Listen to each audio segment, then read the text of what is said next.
Today we're going to do a cone and sphere study using our Prismacolor pencils. First, we need to pick a pair of complementary colors. Complementary colors are colors across from each other on the color wheel. So we have red and green, yellow and violet, blue and orange. If you happen to have an intermediate color, red, violet, yellow, green could work too, or any of the other intermediate complementary colors. In your paper, in your folders, you're going to find your white paper. Go ahead, take a piece and fold it in half. We do not need to work on a full sheet. You're also going to need to use a regular pencil and a straight edge and something to draw a circle with.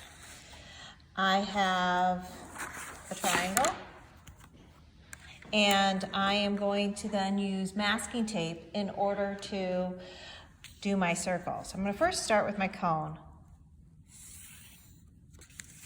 Since you're only using a half sheet of paper, I do expect you to make this of good size. You want to draw this very lightly. I'm going to take my masking tape, I'm going to overlap them.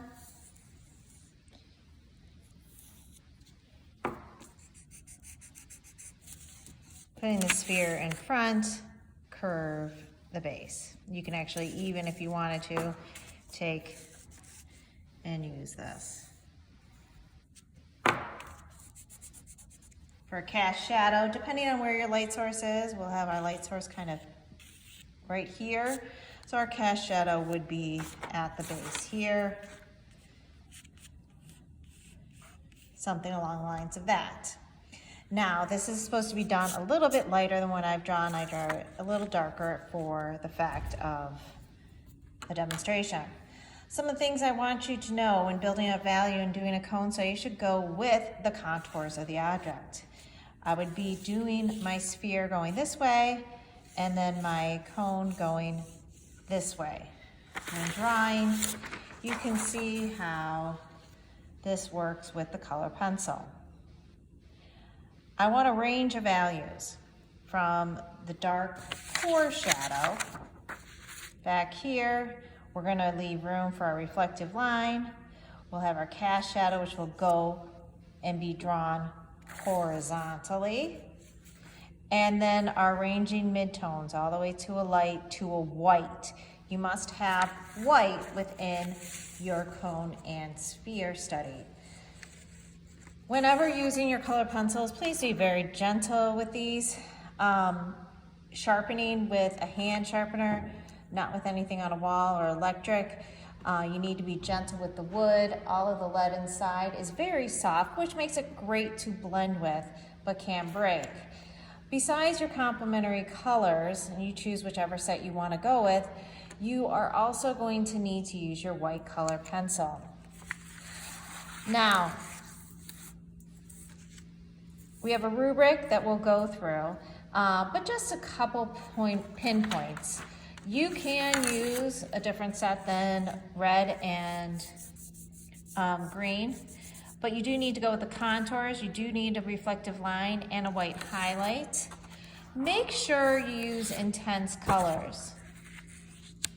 Intensity is important. This is a little too light and hard to use. The other thing is I want the direction of the shadow to go with the table. So wherever the table is, it should be horizontal.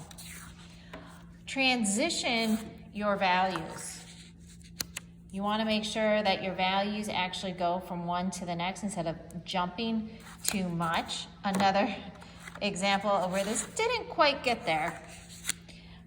There is no transition or no overlapping, no light values going to that. Try not to be too streaky.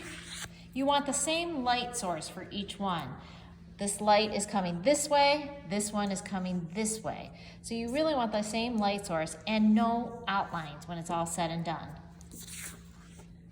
Just make sure your darks are actually dark, and which that one isn't. But as you can see, this one does a great job with the cast shadow, blending and burnishing with the white on top. You choose your base color. Most of the ones that you have seen have used the base color as red with a shadow color in as green. So you can switch it up, and I'm gonna do a green base with red over on top. Whenever I have a shadow part, you always make sure you have both the deep, intense color of the base along with a complementary color on top, and blend those two together in a layering technique.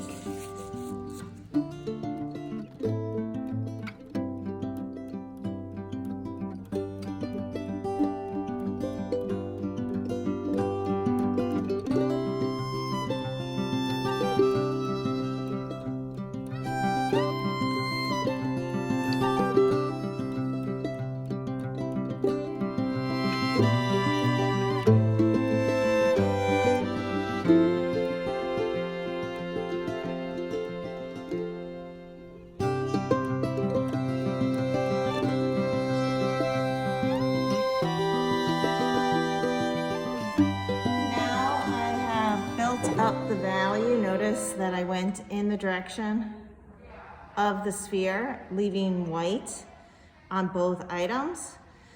I've added red into the dark areas and overcovered them with the green. If you choose to, you can burnish. Burnishing is where you add the white on top, administering pressure